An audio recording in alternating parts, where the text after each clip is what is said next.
Assalamualaikum warahmatullahi wabarakatuh. Berjumpa kembali dengan Mas Ramu.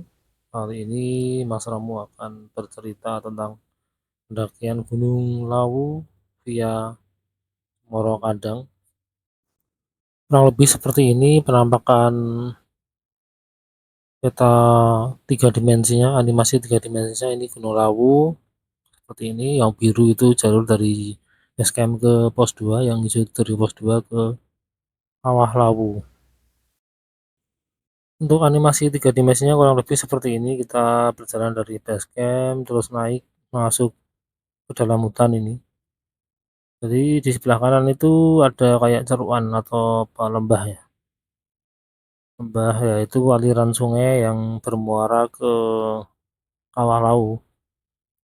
Jadi kita ini terus menyisiri jalan di tengah hutan.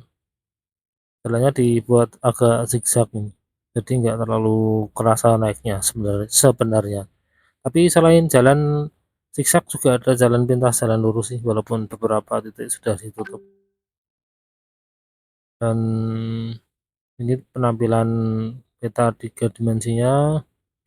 Kita terus berjalan menyusuri hutan. Hutan di daerah sini lumayan lebat ini. Dan kita sampai pos 1. Kita langsung loncat ke video real versi manusianya. Nanti video animasi 3D kita sambung lagi pasca pos 1. Ini kita mulai dari parkiran Cemoro Kandang. Kita kendaraan parkir di sana, itu mobil hari ini ada 3. Dari motor ini kebanyakan tektok. Jadi tadi sempat tanya sama Mas Basecamp sih, tanya kalau hari ini cuman rombongan kita yang ngecamp. Nah, lebih seperti ini kondisi Basecamp Cemoro Kandang. Itu ada gapura selamat datang, kemudian di sebelah kiri Mas Ramu itu sekretariat. Di depan sekretariat ini yang Mas Ramu duduk ini musolanya. Musolanya lumayan bersih ini dan dingin, keramiknya tanpa AC, dingin sekali. Itu di depan sekretariatnya. Ini Mas Ramu mendaki dengan ditemani mbak-mbak cantik dari Solo, Mbak Lisa.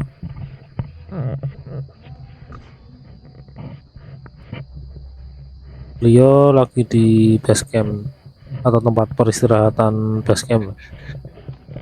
Ini Mas, salah satu petugas pendaki di sini. Nah, ini di sebelah kanan itu dapur pengurus.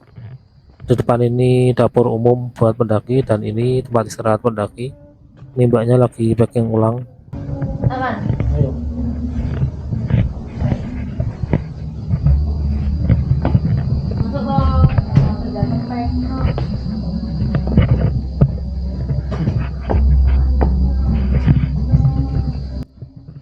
Jadi mbaknya itu pamer kalau tasnya muat untuk barang-barang yang banyak, ceritanya seperti itu. Ini aktivitas mas-mas petugas basecamp, seperti apa, kayak menjemur kayak nasi kering gitu, baking istilahnya kalau di Semarang. Kalau di sini nggak tahu nama istilahnya apa. Terus sama ding kalau area Solo kayak di filmnya Bakar itu kan ada yang jualan cengkaruk, dia juga ceritanya dibuat dari nasi aking. Kita lihat di bawah base camp ini itu parkiran campground Sakura Hills. Di sekarang mulai banyak ini pengelola yang menyediakan buper. Kalau dulu kan camp area itu biasanya ya di sekitar base camp atau di gunungnya. Ini Mas Ramu mau registrasi tapi nggak jadi karena ternyata KTP Mas Ramu ketinggalan di mobil. Ini mau minjem KTP-nya Mbak Lisa buat registrasi dulu. Kembali ke tempat peristirahatan.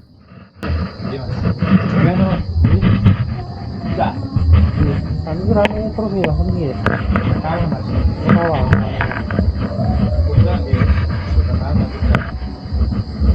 Kawah 1 minggu pasti. Tetap aja bener.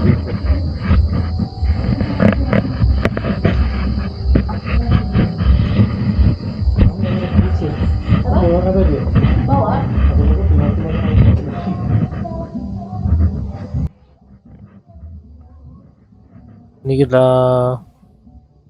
pakai KTP-nya Mbak Lisa buat mendaftar. Mas, Mas, Puncak ini. Coba lagi mancing ini. Kamera larang loh ini. Berapa mas? apa Mas? Harga nih. Murah Mas? Ah larang nih, udah lari-lari. Ini 360 derajat itu? Iya. Larang. Ini kalau melakukan ini. Bisa. Coba pinjam mas. Tapi ini bisa kok. Apanya? Bayarnya. Oh layarnya. Langsung dukung kamera mas ya? Langsung kamera ya itu ya? Iya. Iki nganune tak larang lho kocone iki. Kocone ini mahal ya? 500. Lah iya, kocone tak 500 lho iki. 360 derajat, mau ngeplok-ngeplok kayak gini. Si. Tapi baterainya awet ya mas? Ini? 3 jam. Ya 3 jam cukup. Kan dipaten-pateni. Kan orang mandir terus pak kamera. Wah butuh apa pateni. 3 jam ya lumayan.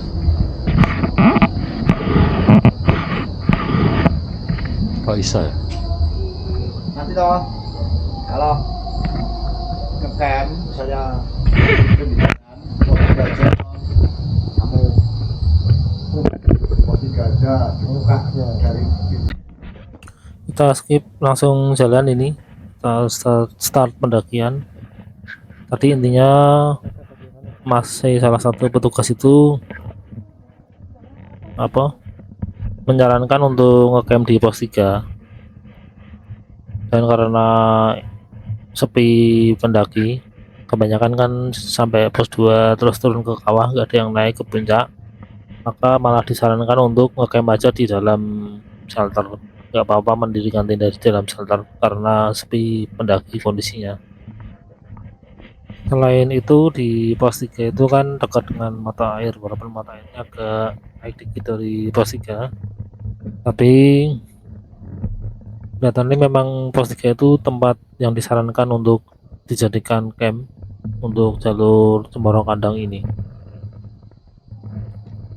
Tapi kalau Mas Ramu biasanya kalau ke Lawu itu ngecampnya ya langsung di puncak kalau waktu memungkinkan, tergantung partnernya. Kalau partnernya memungkinkan, Mas Ramu biasanya lebih memilih untuk langsung gas ke puncak kalau 2 hari 1 malam. Itu tanpa eksplorasi ya. Tapi kalau dengan eksplorasi biasanya Mas Ramu lebih suka 3 hari 2 malam. Ini langsung skip ya, skip dimana nampak ada bangunan di sebelah kanan itu. Tapi karena ini sudah sangat siang, Mas Ramu nggak eksplorasi ke bangunan itu. Mungkin besok waktu turun dari puncak kita coba explore sejenak rumah itu ada apa di dalamnya. Kembali ke kebiasaan Mas Ramu kalau mendaki Gunung Lawu, kalau tanpa explore biasanya 2 hari 1 malam, Mas Ramu lebih memilih untuk ngecamp di puncak di sekitar Argo Gemilah itu. Tapi dengan memperhatikan cuaca, sebenarnya cuaca seperti apapun di Argo Gemilah cukup aman sih, karena di situ kan banyak cantikinya. Insya Allah aman, tergantung kita aja cara mendirikan tendanya. Ini kita menemukan tempat datar ini. Sepertinya ini bisa buat ngecamp kalau kita kepayahan ya. Atau intinya tidak memungkinkan untuk berjalan lagi, bisa ngecamp di sini. Ini tempatnya agak datar dan agak luas. Itu Mbak Lisa kelihatan agak kepayahan karena ini setahun dia istirahat, atau intinya dia sudah setahun break tidak mendaki dan baru mendaki kali ini dan langsung Lawu. Nggak tahu apakah akan kuat, karena biasanya Mas Ramu kalau ada teman yang pertama mendaki tidak menyarankan untuk langsung ke 3000, cari yang 2000 atau 1000 yang ringan-ringan dulu biar menikmati pendakiannya. Biasanya kalau langsung 3000 banyak yang kapok. Sampai sejauh ini jalur yang kita lalui masih nanjak-nanjak manja, nanjak-nanjak landai. Timbang Cemoro Kandang itu identik dengan jalur tanah yang landai dan panjang di Lawu ya. Beda dengan Cemoro Sewu sebelahnya yang langsung nanjak miring dengan jalur trek full batu.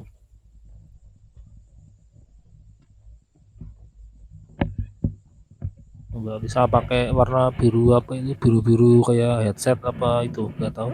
Mungkin beliau memang lebih suka mendaki dengan mendengarkan musik, dan saya rasa datang Mas Ramu lebih setuju dengan model orang seperti ini. Ketika dia mendengarkan musik pakainya headset, jadi dia mendengarkan musik untuk dirinya sendiri.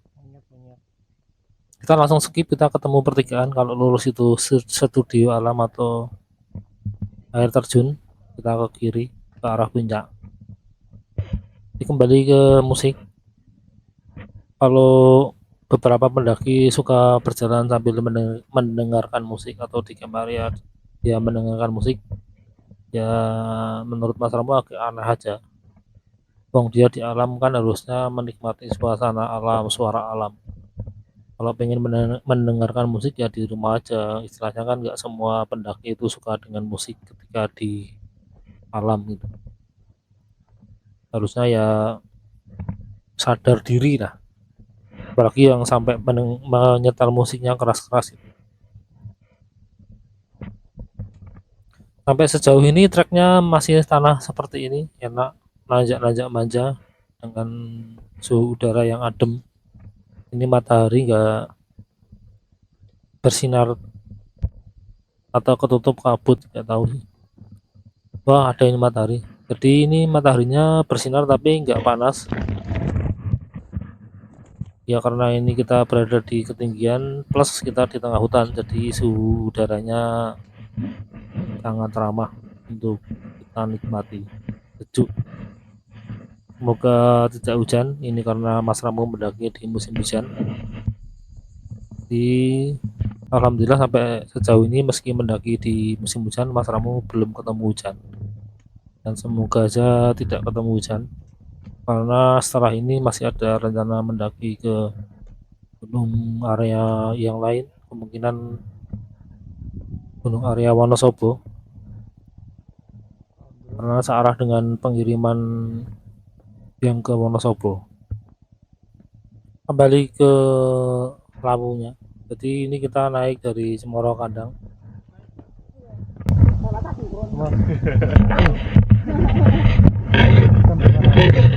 Campnya kemarin di pos 5 terus turun di pos 2 jam lagi terus itu malam.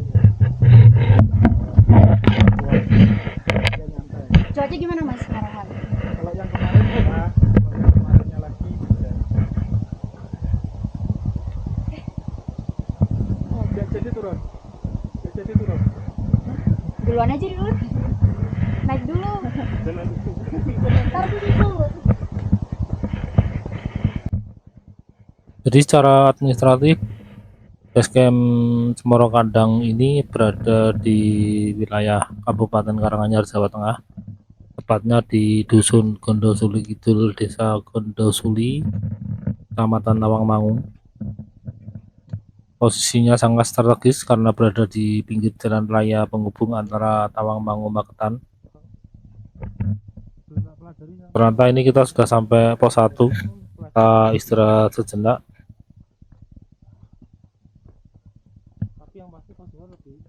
Kita lihat dulu di pos 1 ada apa. Tadi sih ada tulisan ke sawah Condro di muka di bawah tadi, kanan turun, tapi ada tulisannya susur sungai. Kita istirahat sejenak. Itu di depan ini shelter tempat istirahat, di sebelah kiri sepertinya ada warung ini kalau rame ini di meja warungnya. Kita melepas keril, kita lihat ini dalam salternya seperti ini. Temboknya banyak yang terbelah ya ternyata ya. Ini posisi belakang salternya. Kita kembali ke animasi 3 dimensi. Jadi setelah dari pos 1 ini kita melanjutkan perjalanan menuju pos 2. Kurang lebih seperti ini animasi 3 dimensinya, masih berjalan di tengah hutan ini. Malah cenderung lebat dibandingkan punggungan yang sebelah kiri ya hutannya. Dan di sebelah kanan nampak jurang, kanan kiri jurang ini. Kita ini berjalan di punggungan cuman nggak kerasa karena punggungannya agak lebar plus hutannya lebat. Jadi kita serasa berjalan di dataran biasa. Putih-putih itu menunjukkan kalau itu adalah tanah yang bercampur dengan batuan belerang ya. Dan ini putih-putih di depan ini kelihatannya pos 2. Ini jalannya agak siksak-siksak gitu, dan bener kita udah nyampe pos 2. Kita lanjut ke video manusia. Jadi setelah istirahat kita mau melanjutkan perjalanan menuju pos 2. Ini cuaca masih cerah alhamdulillah. Kita cek sejenak apakah ada barang tertinggal, dan tidak ada, jadi kita lanjut gas lagi. Ini kita ketemu rombongan pendaki-pendaki yang turun tektok.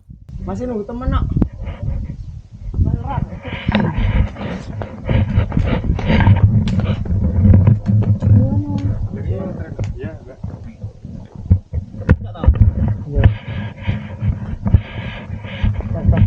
Iya. Sampai oh Sampai puncak. iya Balik jual mah.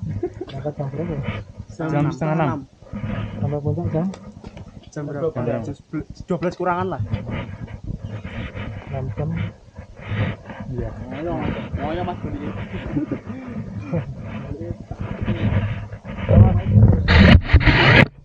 Dari mana emang? Jember. Bojonegoro Oh, Bojonegoro.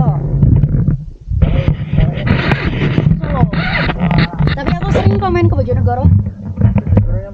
Cepu sama Blora. Ya maksudnya, Bojonegoro itu ngelewatin situ juga, deket sama terminal. Padangan yang main ya ini Padangan Padangan, iya bener. Padangan. Yang dekat sama Cukup ada. Di apa? Polsek apa sih? Yang deket Padangan tuh. Polsek Padangan Jawabannya Polsek Padangan itu. Ya, aku kan bukan orang sana. Ya duluan ya.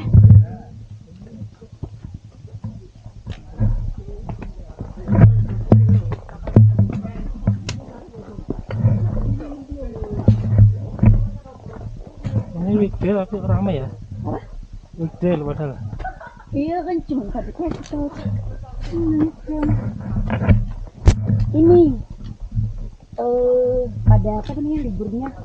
apa Libur kerja kan bisa weekend.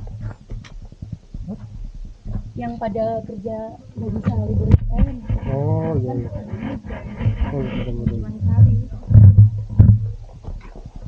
yang kerja shift-shiftan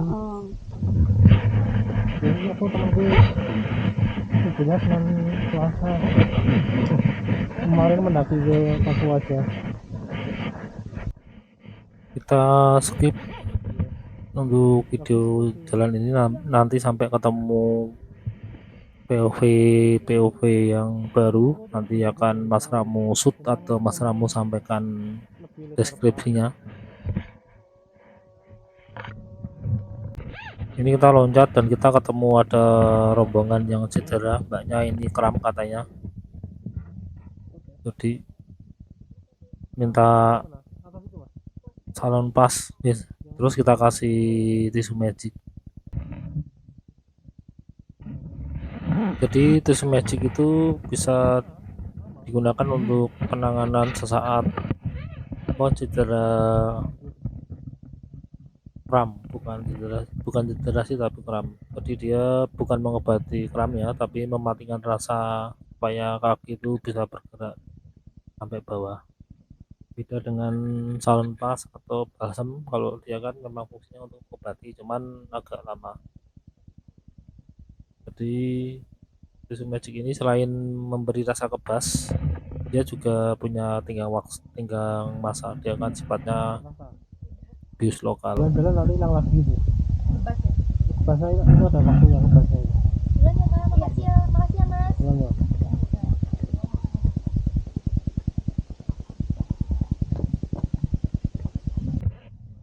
Kita skip, kita lanjut jalan lagi, loncat videonya. Ini posisi masih sama, treknya dari bawah sampai sini dengan tanah seperti ini. Rasa ada ceruan ya, mana kanan kiri ini pohon, jadi jalan atau treknya itu mirip jalur air. Mungkin ini kalau hujan sangat licin ini. Tapi ini karena musim hujan tapi enggak hujan, jadi ya tanahnya enak, enggak berdebu. Kalau musim kemarau ini pasti sangat berdebu. Bisa jadi sangat berdebu, bisa jadi enggak juga sih, karena kan ini rimbun. Biasanya kalau rimbun itu tanahnya cenderung sering lembab. Ini Mbak Lisa KO lagi, beliau istirahat lagi. Itu masih naik lagi. Terus kita skip, kita lanjut jalan lagi, dan masih sama trek jalannya. Jadi ini videonya kita potong-potong ya, nggak full uncut dari pos 1 sampai sepanjang perjalanan. Kita shoot atau kita videokan di POV tertentu saja. Dan ini tanamannya berubah jadi tanaman kaliandra ini. Ini sekarang kita masuk hutan kaliandra dan treknya masih sama, trek tanah berakar.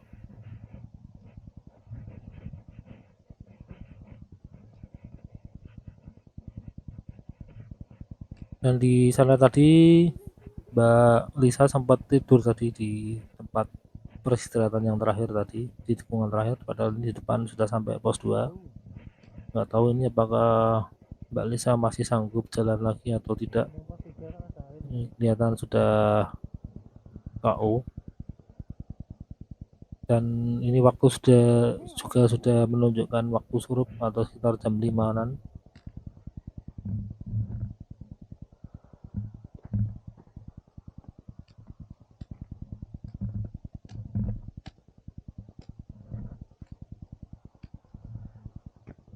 Kita udah nyampe pos 2, kita istirahat sejenak di pos 2 sebelum nanti kita lihat situasi dan kondisi apakah akan ngecamp di sini atau ngecamp di pos 3 ataukah ngecamp di di puncak sekalian.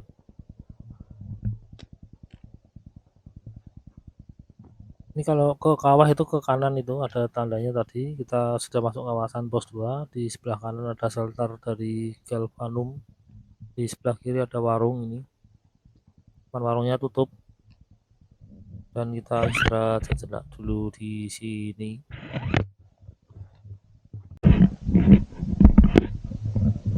Ini sudah.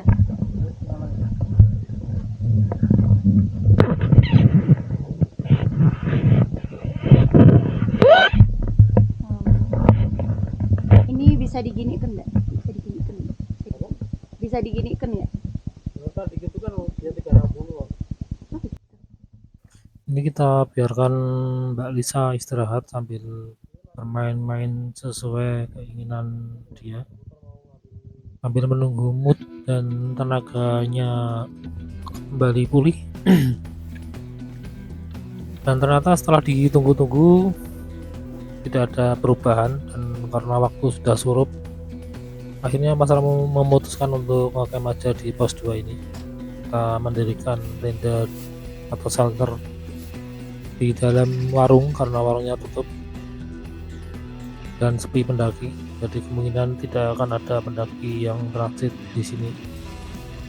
Di camp area pos 2 ada satu tenda, kemungkinan orangnya masih di summit. Kita cepatkan dulu aja ini cara mendirikan tabnya, tab dupliknya Mas Ramo. Kalian Mas Ramo pamit. Sampai di sini dulu cerita Mas Ramo kali ini, perjalanan dari basecamp sampai pos 2. Sampai berjumpa kembali di lanjutan cerita Gunung Lawu via Cemoro Kandang atau di video yang lain. Wassalamualaikum warahmatullahi wabarakatuh.